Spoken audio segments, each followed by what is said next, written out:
Lydia. Di sini saya akan melakukan pemeriksaan Leopard atau pemeriksaan kehamilan pada ibu hamil. Nah, sebelumnya untuk melakukan pemeriksaan pada ibu hamil, tentu saja di awal kita melakukan anamnesa. Kemudian yang kedua yaitu ada pemeriksaan fisik atau pemeriksaan pada TTV atau tanda-tanda vital. Nah, sebelumnya untuk mengkaji, pada pengkajian awal itu dilakukan anamnesa. Pastikan nama atau identitas kepada pasien, kemudian menanyakan seputar keluhan atau apa yang dialami oleh pasien. Nah, langsung saja untuk melakukan pemeriksaan Leopard atau pemeriksaan kehamilan.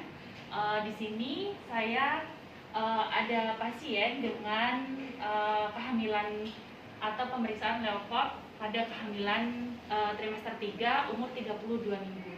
Nah, langsung saja di sini saya akan melakukan pemeriksaan Leopard. Baik Ibu, di sini saya akan melakukan pemeriksaan pada kehamilan ya Bu ya, yang dinamakan yaitu pemeriksaan Leopard. Nah, Ibu silakan kakinya bisa ditekuk Ibu. Nah, kemudian pemeriksaan yang pertama yaitu pemeriksaan Leopard 1, di mana pemeriksaan Leopard 1 yaitu mengumpulkan pada bagian bawah kemudian sampai dengan fundus. Nah, setelah itu raba, kemudian kita bisa menggunakan Medline untuk menentukan TFU atau tinggi fundus uteri. Nah, seperti ini kita mengumpulkan dulu, kemudian kita sentiin sampai dengan ke simfisis. Seperti ini. Nah, kemudian yang kedua itu ada Leopard 2, di mana Leopard 2 itu untuk menentukan bagian punggung atau pada bagian ekstremitas. Dari bawah kemudian kita raba. Setelah itu jika bagian kanan atau bagian kiri terdapat ekstremitas atau biasanya itu teraba kecil-kecil menonjol. Nah, itu disebut dengan ekstremitas. Kemudian raba bagian sampingnya jika teraba bagian keras kemudian panjang seperti papan, yaitu punggung, bisa detak jantungnya berada di bagian punggung.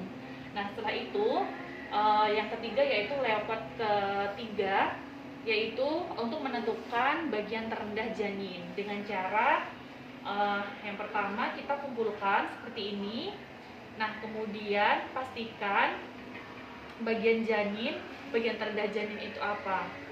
Kemudian bagian terendah janin yaitu teraba bulan, kemudian keras, kemudian melenting, disebut dengan kepala. Nah, kepalanya sudah berada di bagian bawah.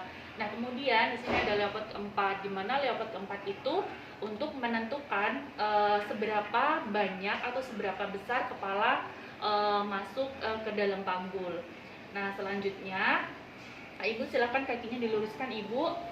Lakukan pemeriksaan dengan menggunakan Doppler untuk menentukan detak jantung pada bayi atau pada janin.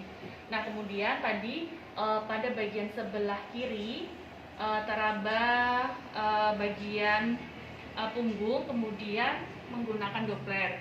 Nah, tentukan pada puntung maksimum detak jantung janin. Nah, detak jantung janin itu normalnya 120 sampai dengan 160 kali per menit. Nah, setelah itu melakukan memberitahu pasien bahwa pemeriksaan yang dilakukan dalam batas normal. Ibu, tadi hasil pemeriksaannya itu dalam batas normal ya Bu ya, detak jantungnya itu 140 kali per menit. Nah, kemudian kepalanya sudah berada di bawah ya Bu ya, namun belum masuk ke dalam panggul, pintu atas panggul ya. Mungkin Ibu ada yang ingin ditanyakan Ibu? Tidak cukup ya Bu ya. Kemudian Ibu silakan istirahat di rumah, kemudian penuhi nutrisinya seperti biasa ya Bu ya, konsumsi makanan dengan gizi seimbang. Nah, kemudian nanti untuk kunjungan ulangnya Ibu bisa ke sini untuk trimester 3, yaitu 2 minggu setelah pemeriksaan ini. Seperti itu ya Bu ya. Semoga sehat selalu. Terima kasih.